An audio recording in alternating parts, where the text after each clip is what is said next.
2, 3. 3 ways I personally use aloe vera in my life, and I wanted to share it all with you.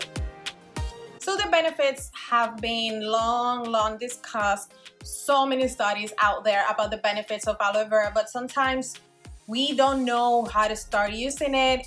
You feel it's yucky. I'm here to tell you it is. It definitely is, but I got you, because I'm gonna give you my tips and tricks so you have an easier way implementing it in your life. I personally like to do it first. I love to do it on my smoothies. I have this frozen strawberries, sometimes are blueberries, raspberries, you name it, whatever you prefer. I get this at Trader Joe's. They're frozen. I love to have my fruits frozen for my smoothies. I think it's easier for me, and the texture, I love it, and it's already cold, even if the water or milk that I use is not cold at the moment. And I also add leafy greens. I also have them frozen. I get this at Trader Joe's as well. This is a mix of baby kale, baby red chard, spinach, baby collard greens, but you can get any mix that you like. It doesn't have to be specifically like this.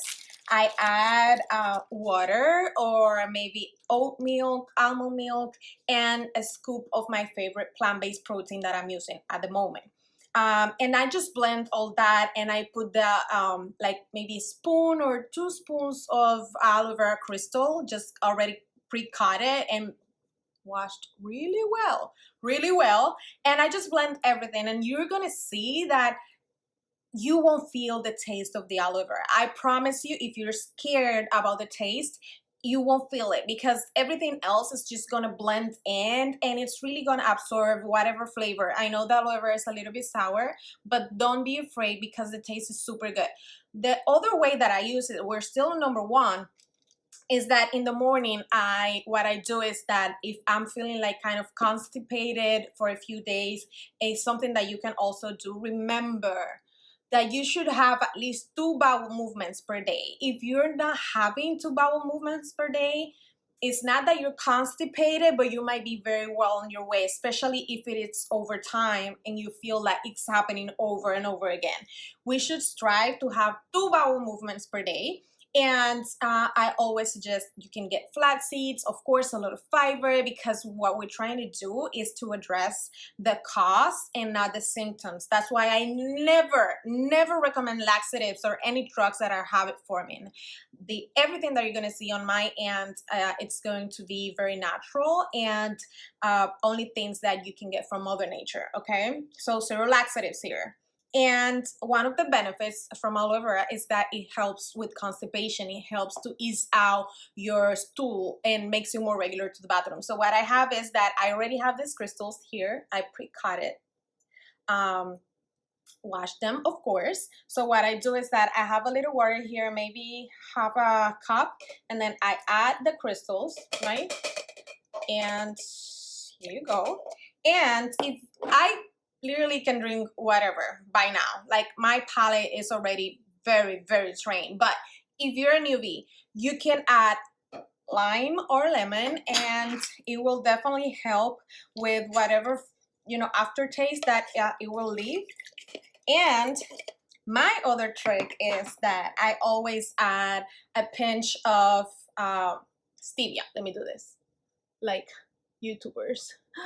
Makeup YouTubers. So stevia, and this is liquid stevia, okay, and it helps with the taste, just a few drops, and you can get stevia pretty much everywhere nowadays. Walmart, Aldi, Publix, depending where you are, everywhere. Of course, Whole Foods, Trader Joe's, every place. And I like this one that it's liquid, because I just can get a few drops in it, and that's it. Now I'm going to blend.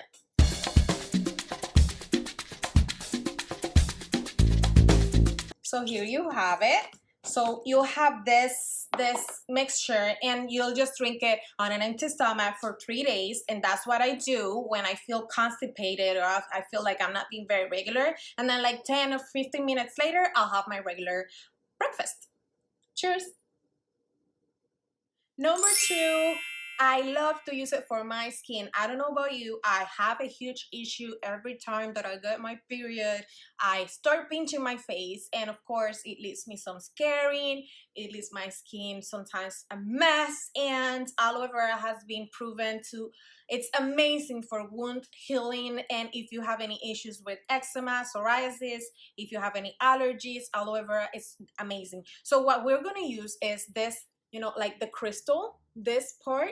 So you definitely have to peel it. And what I do is then I'll just dab it all over my face. And sometimes if I have like a really bad pimple, I'll just have like a band-aid and put it on top of it with, you know, like a little bit of the aloe vera gel just in there, and I'll let it be for a few hours. It's amazing. I love the way it heals. It's, oh my gosh, Mother Nature is so amazing. So for skin healing, wound healing, and for overall the health of your skin, I love to use aloe vera.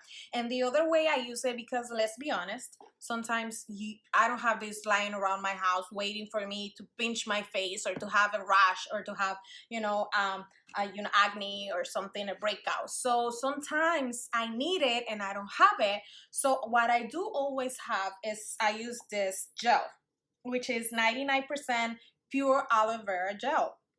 And I love it. The brand is called Lily of the Desert.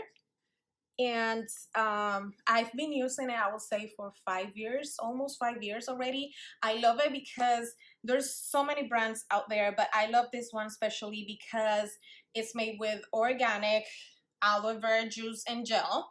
It has no parabens, no artificial colors, and no animal testing, which for me is super important because I love to support brands that are cruelty free.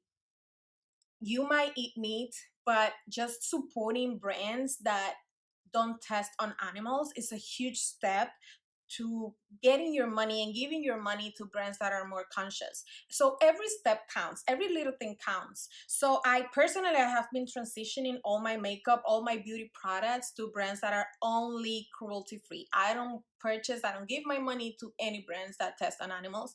I think it's just a cruel practice, and it's overrated. It's not needed anymore. So I prefer to give my money to brands that are cruelty free.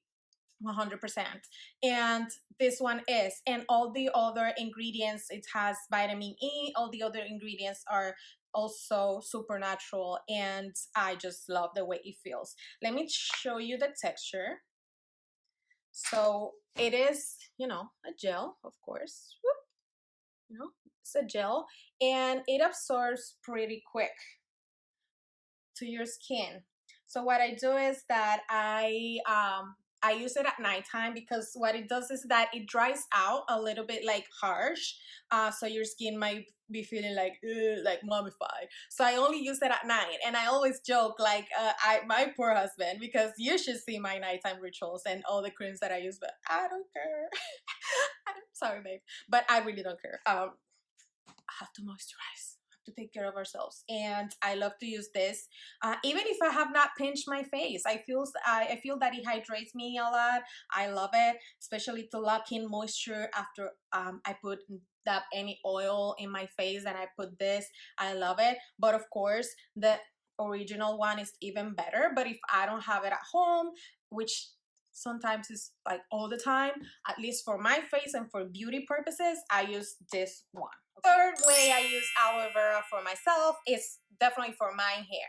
You guys always keep asking me the things that I use for my hair, because I have hair to give to the people. But in reality, I really don't do much. I just try to not overheat it. I don't straighten my hair in the beauty salon. I try to just wash it and let it dry. I do many homemade masks, and one of them is actually with the aloe vera pulp, and I mix it with coconut oil and massage it in my scalp. And one of my followers, because I asked you guys, let me know any other way that you guys use it. She said that she also use it for whole hair. So there you go. I massage it. It stimulates hair growth, and also because it's antibacterial and antifungal, if you have any issues with dandruff, it will definitely help you. mix it. I personally mix it with coconut oil. You might not even need to do that. You might just blend it, you know, in a blender, you know, a little bit like this, and then put it on your scalp, massage it, let it be, and then wash your hair normally as you do. I do love to mix it with coconut oil because I feel like it hydrates even better. I massage it, stimulate the follicles, which also stimulates hair growth. So it's like a win-win. So that's also a way that I personally use it. I don't ever have any after smell because, as I said, once you wash the crystals, it, you know, any smell goes away. And because you wash your hair after that with your shampoo, your conditioner, and all that, you never have any like after like aloe vera stinky nasty smell.